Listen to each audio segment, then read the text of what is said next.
Hello, this is Brother Johnny Williams with another edition of In the Word. Today, I want to talk to you about a very, very, very important topic.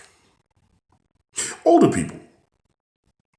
Do you really and truly look around today and see what is happening in the world with our older generation?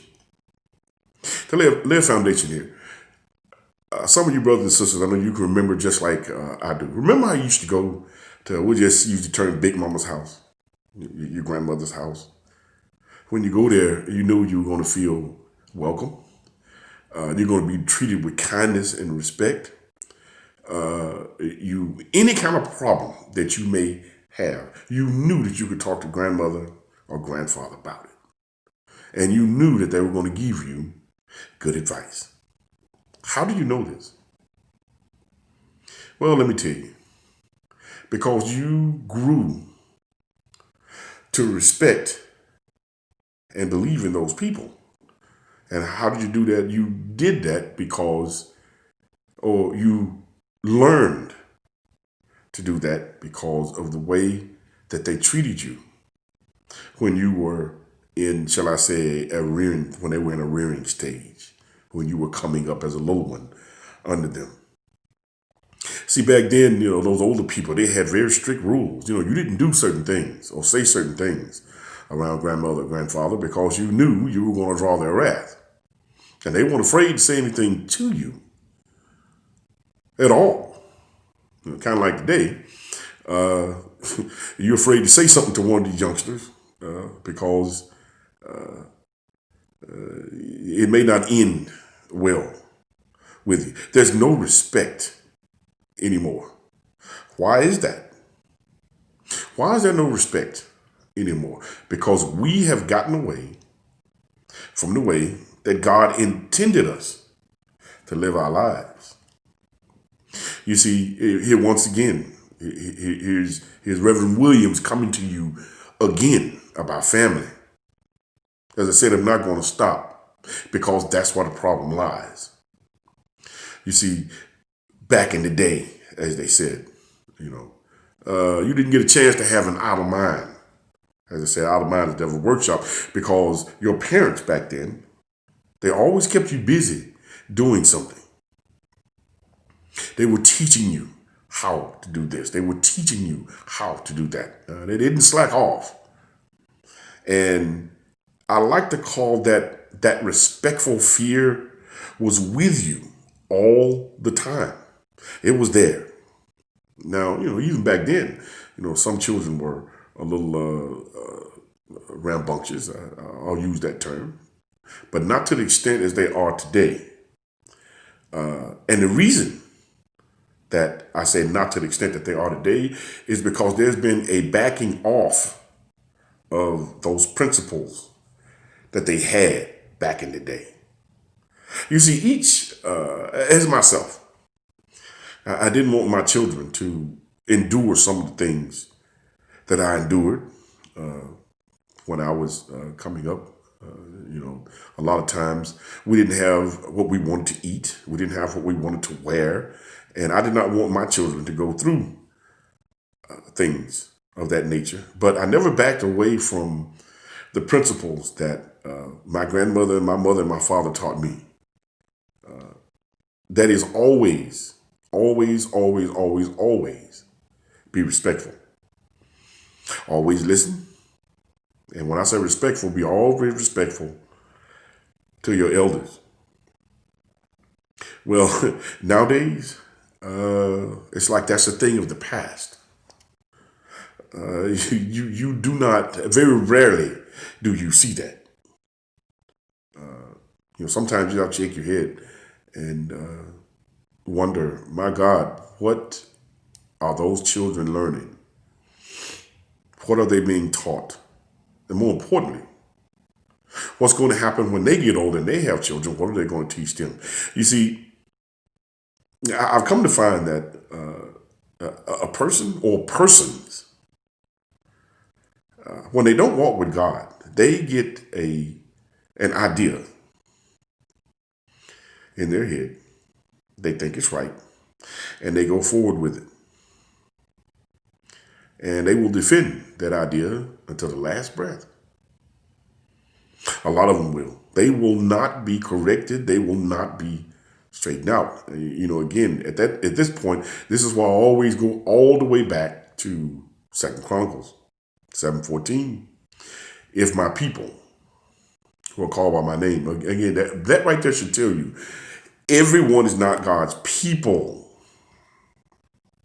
Again, everyone that says, "Oh Lord," or "Lord have mercy," it doesn't mean that they're God's people. You have to be careful, very careful, of whom you put your confidence in nowadays, who you listen to. I said a while back, even when you listen, I don't care if it's me, always verify what a person is saying.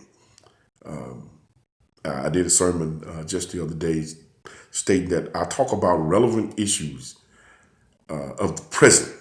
I will use examples from the past in order to lay a foundation as to the things that are going on in the present, so that an individual can, again, relate to, one more time, past and present, put them together, and you can form a picture of what I'm talking about. Therefore, you get a better understanding of the topics that I bring to you. Now, I started off talking about older people, older folk. On the end, I'm going to tell a story that is very relevant to some of the things that are going on as a result, as I said a few minutes ago, of stepping away from some of those old time values. Excuse me. Now, I want you to listen very closely. And again, when I'm talking about these things, I don't want a person to get it mixed up. It is actually not about me. It is not exactly about my family. I just use some of these things that I, or the Lord, has allowed me and my family to go through in order to convey a message that you can understand and relate to. But, it's sad to say that there are people, as I heard another pastor say, there are people that will just hate you for no reason whatsoever. And if you fall into that trap, you're going to be just as miserable as they are. When I'm spreading, God's word, I welcome it. You can hate me, you can hate what I'm saying, but you cannot say that you are a child of God, or you cannot say that you're my brother or my sister if I am factually telling the truth and you cannot hear it. A good Christian is supposed to be able to accept the truth no matter where it comes from. It can come, if it came out of the mouth of an animal. If it's God's word and it's the truth, you're supposed to listen and adhere to it. Not get one of these worldly notions that you don't like a person and you won't listen to a person. If you do, you're on the road to destruction. So I'm going to get to this story that I want to tell. And I want to tell it with a smile on my face because it brings back fond memories. It's actually about my grandmother, Miss Lou Eisenbohr. My earliest memories of that woman. Very, very independent, very strong, very humble woman. I can't remember too many times that I didn't see her face. As a matter of fact, I was talking to my sister this morning. I don't care where we went, how far we went. We would look up and we would see our grandmother coming. One of the sweetest, spiritualist women that you would ever won't to me. She had long, pretty silver gray hair. But the thing I want you to know, or the thing I want you to understand about this woman, she taught my mother to pray. She taught her the importance of praying. And therefore, my mother, as her mother before her, taught her children how to pray and the importance of praying. Let me clear that up now. I said how to pray. I said it before. When you pray, you be sincere when you pray. You're talking to the Lord. You're not talking or yelling loud for 1,000 people to hear you. You know, as Jesus tells you, when you pray, go into your closet, get somewhere alone and pray.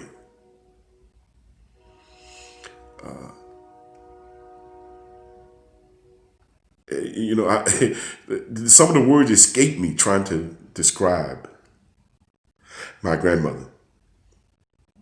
But here's the thing that I really want anyone listening. Here's the thing that I want you to catch. I'll go all the way back to when I first started.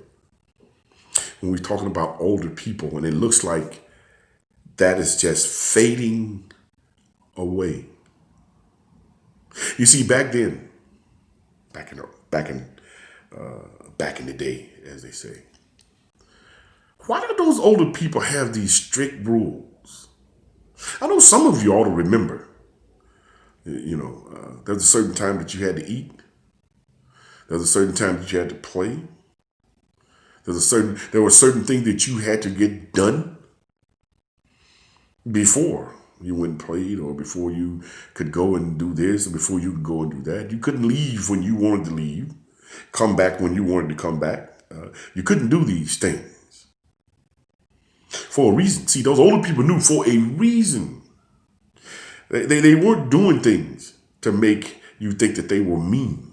They were doing things to show you the proper way to live, because they understood how important it was, or how important it would be to you later on in your life.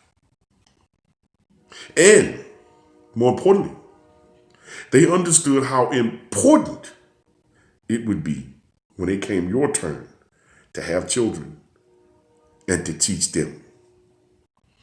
Because see, I know as my mother did, my father did, some of the things that they learned and some of the things that they went through in their lives, they wanted to pass it on to us in the hopes that it would be passed on and on and on.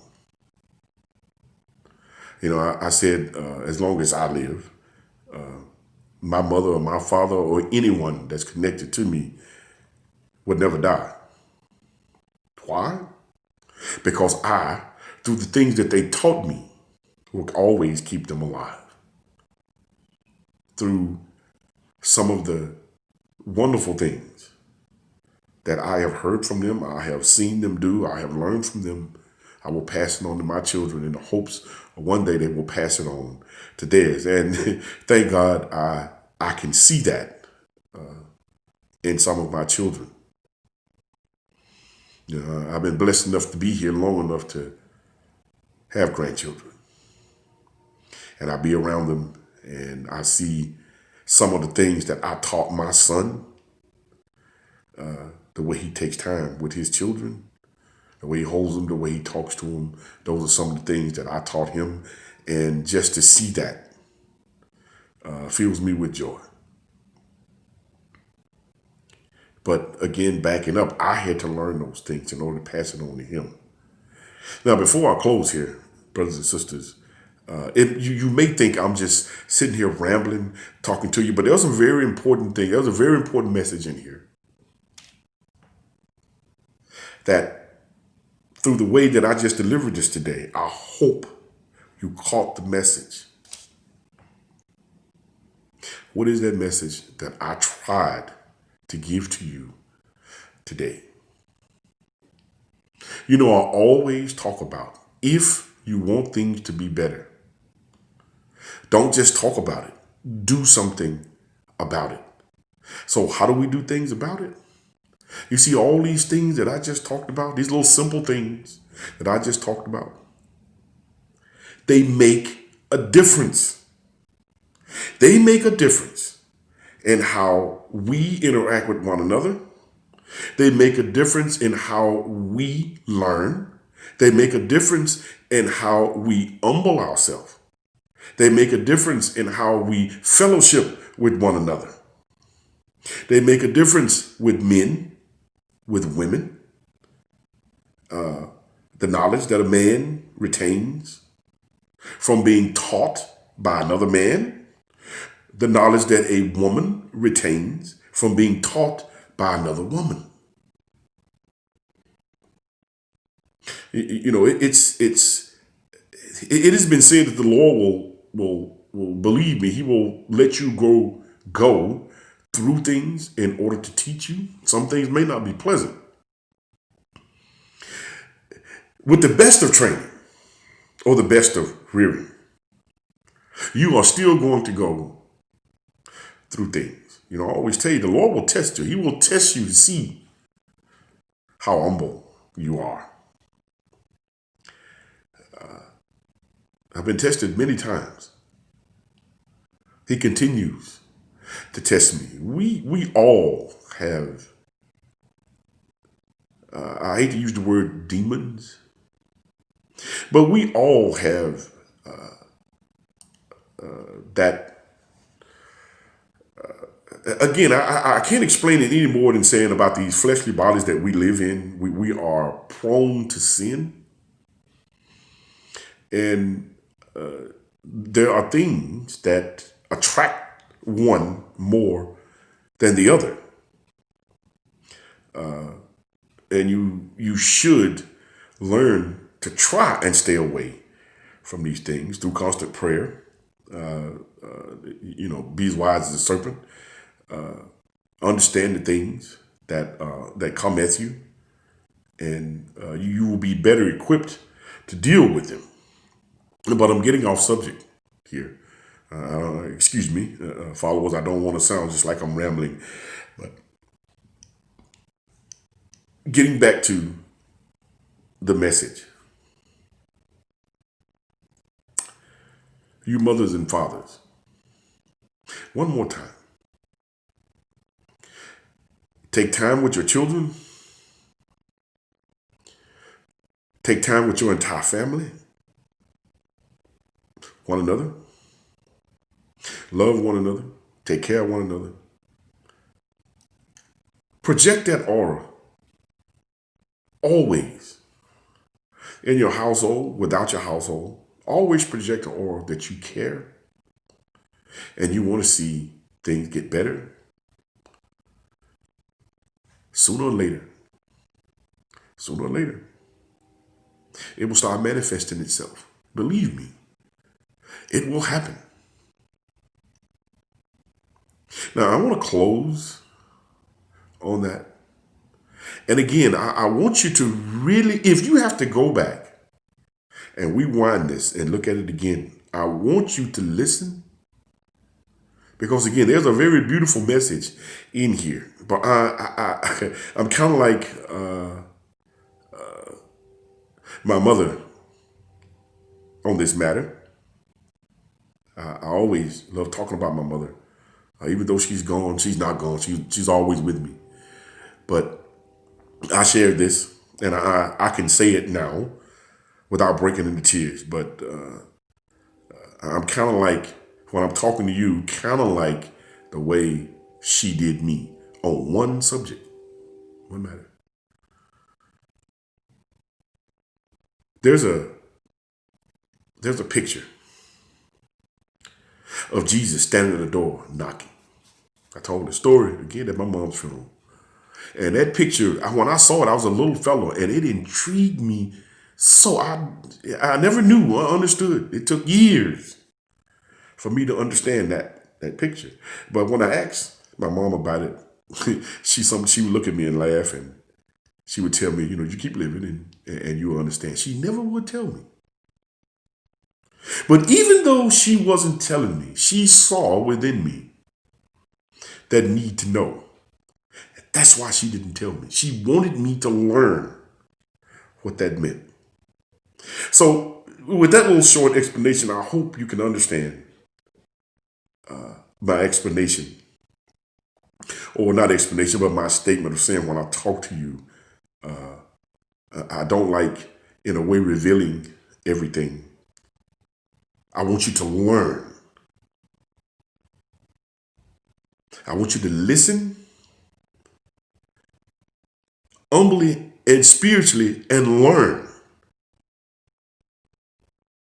And when you do, it makes you a better person, and it brings you closer to our Lord. We're getting better all the time. We're getting better all the time. We aren't what we ought to be, but we are better than we used to be. You know why? Because we have a made up mind. Thank you, and God bless you.